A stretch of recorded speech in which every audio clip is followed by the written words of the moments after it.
Sudah ya? Baik, selamat pagi. Pagi, luar biasa. Oke. Nah, sebelum memulai pelajaran, Bapak mau cek dulu kehadirannya.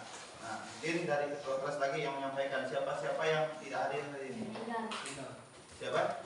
Ega. Nah, sebelum kita mulai pelajaran, kita awali dengan doa dulu ya, agar kegiatan kita ini diberkati dan kita juga bisa memahaminya dengan sebaik-baiknya.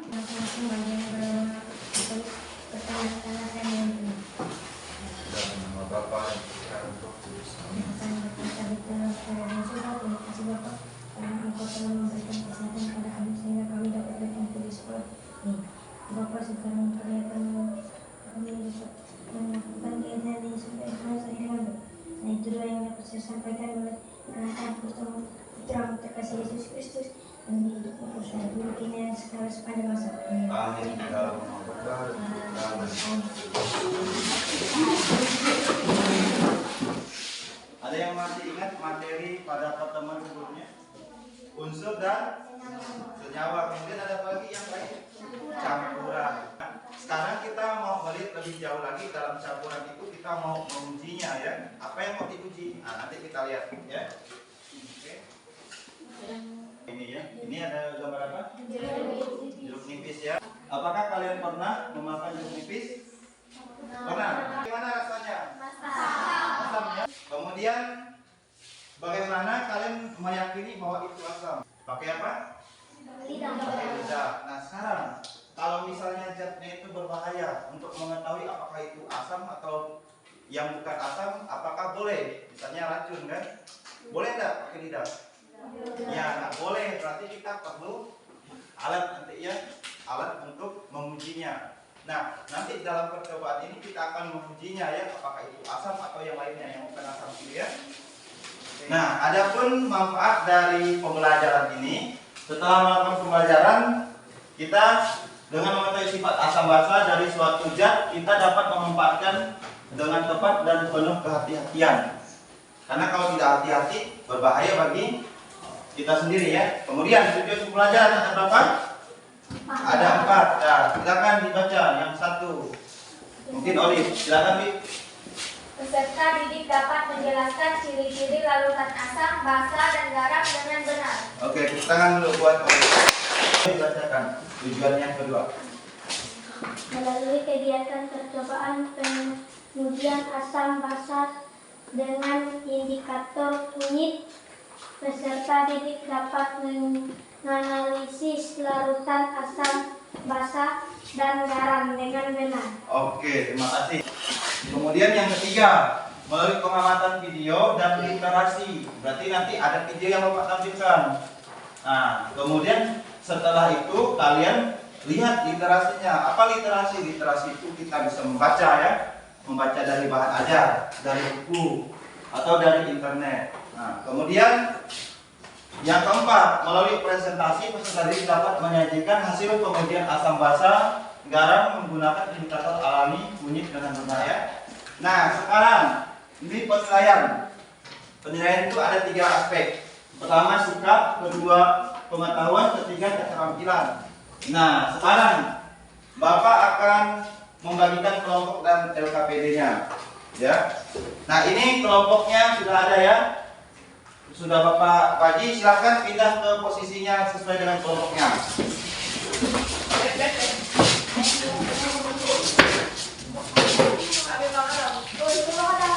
Kemudian Bapak bagikan LKPD-nya ya. Perhatikan semuanya di sini. Ini ada video ya, Bapak putar. Oke, semuanya perhatikan ya.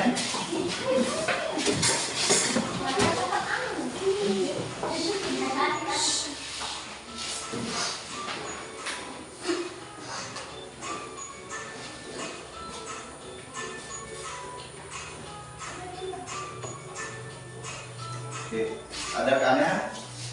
Ada. Oke, sudah ya? Sudah disaksikan. Kemudian, nah setelah kalian menyaksikan video tadi, buatlah pertanyaan-pertanyaan ya berdasarkan video tersebut. Nah, pertanyaannya silakan dibuat. Silakan Jelita. Ya, mengapa kertasnya bisa berubah warna? Tepuk tangan dulu buat Yunita. Dan apa yang bisa merubah Ya. kertas tersebut? Ya, cairan apa yang bisa membuat kertas tersebut berubah warna? Tangan dulu. Silakan dibuka LKPD-nya ya. Dibuka LKPD-nya itu. Kerjakan sesuai dengan perintah yang di LKPD. Sabun ini. Oke, lanjut. Nanti terakhir. Tapi satu dibuat. Oke, sudah. Kalau sudah berarti kita masukkan semuanya ke deterjen, ke jeruk, ke garam. Apa yang dimasukin ininya?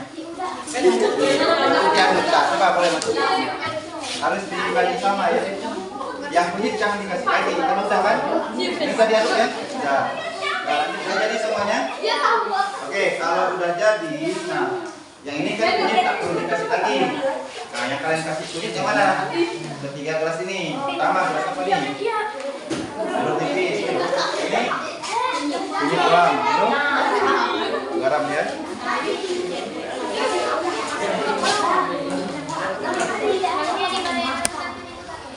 Apa? Iya, semuanya dikasih kunyit. Cari yang kunyit. Oke, Bapak putar ya.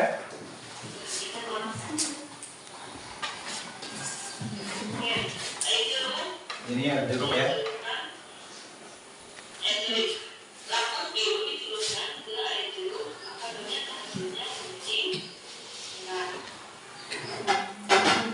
Oke, ini namanya kertas lakmus.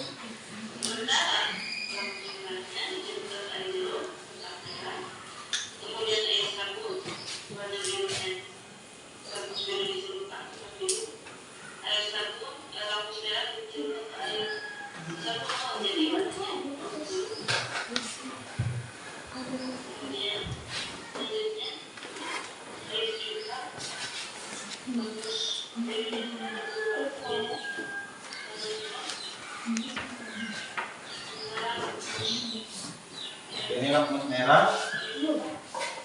Jadi tidak berubah warna ya. Ini tidak berubah. Ini yang terakhir. Oke, saya tarik.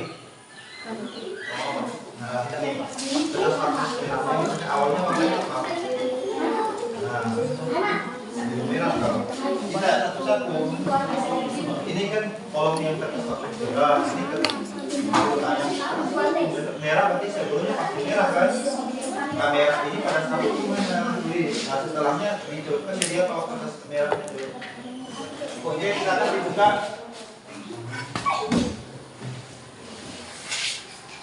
Selamat pagi teman-teman, perkenalkan nama saya Tela Rumaga dari kelompok 4. Saya akan membacakan presentasi kegiatan dulu.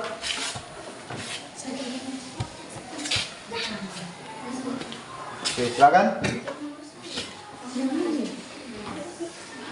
Larutan sabun jeruk nipis Aquades, kertas lakmus merah sebelum merah setelah biru, sebelum merah setelah merah, Setelah dicelupkan gitu ya. setelah sebelum dicelupkan merah, setelah dicelupkan biru. Nah, dicelupkannya ke apa gitu ya? Kasih tahu. Kertas lakmus biru sebelum dicelupkan biru, setelah merah, sebelum biru, setelah merah, sebelum dicelupkan biru, setelah dicelupkan biru. Apakah semua kertas lakmus mengalami perubahan warna setelah dicelupkan ke masing-masing larutan? Tidak, hanya kertas lakmus tertentu. Pada larutan mana kertas lakmus merah berubah warna? Larutan sabun. Mengapa kertas lakmus merah berubah warna? Karena dicelupkan pada air sabun. Pada larutan mana kertas lakmus biru berubah warna? Pada larutan jeruk nipis. Mengapa kertas lakmus biru berubah warna? karena dicelupkan pada air jeruk yang kotor. Selamat pagi semuanya, perkenalkan nama saya Francisca Olivia Natalia, saya dari kelompok 2. Saya akan mempresentasikan kegiatan 1. Larutan deterjen sebelum ditetesi kunyit warnanya putih dan sesudah ditetesi kunyit warnanya merah bata. Larutan jeruk nipis sebelum ditetesi kunyit warnanya kuning muda dan setelah ditetesi kunyit warnanya tetap kuning muda. Larutan garam warna sebelum ditetesi kunyit warnanya warna putih dan setelah ditetesi kunyit warnanya kuning. Apakah semua larutan mengalami perubahan warna setelah ditetesi kunyit? Tidak semua warna mengalami perubahan. Contohnya larutan kunyit tidak mengalami perubahan warna. Larutan manakah yang mengalami perubahan warna setelah ditetesi kunyit? Ada 3 larutan yang mengalami perubahan, yaitu larutan garam sebelumnya warna putih, setelah ditetesi kunyit warnanya kuning. Larutan sabun sebelumnya warna putih menjadi merah bata. Larutan jeruk nipis sebelumnya warna kuning menjadi kuning tua. Nomor 3. Mengapa larutan mengalami perubahan warna setelah ditetesi kunyit? Karena ada yang bersifat basa dan asam. Berdasarkan percobaanmu, larutan manakah yang tergolong asam, basa, dan garam? Yang tergolong larutan asam adalah larutan jeruk, yang tergolong larutan basa, larutan sabun, dan tergolong larutan garam adalah larutan garam. Kesimpulannya, larutan berubah warna ketika ditetesi kunyit karena kunyit bersifat indikator alami. Sekian presentasi kami, atas perhatiannya. Terima kasih. Oke, lalu.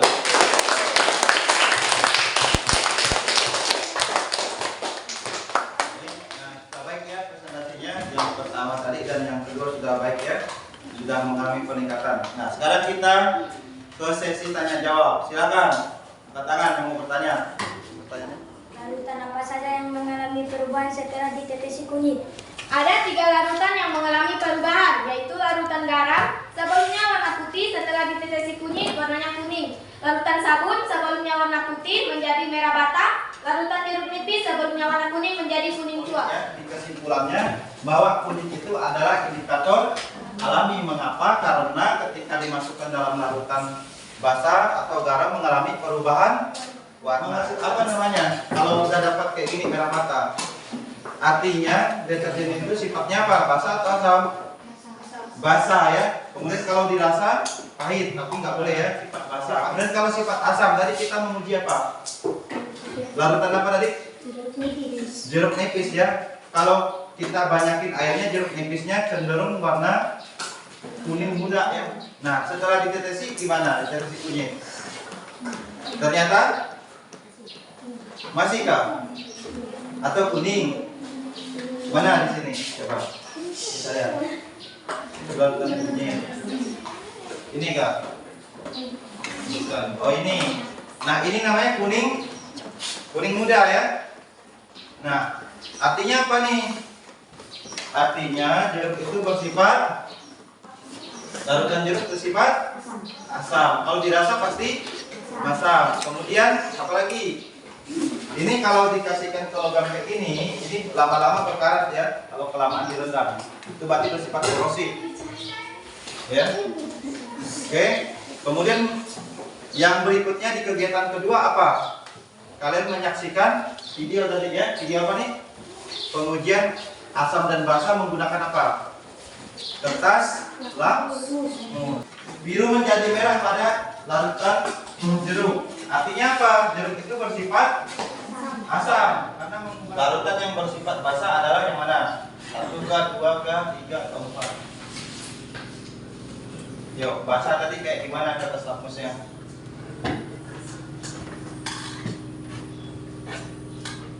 Dia mau kita akhiri dengan doa.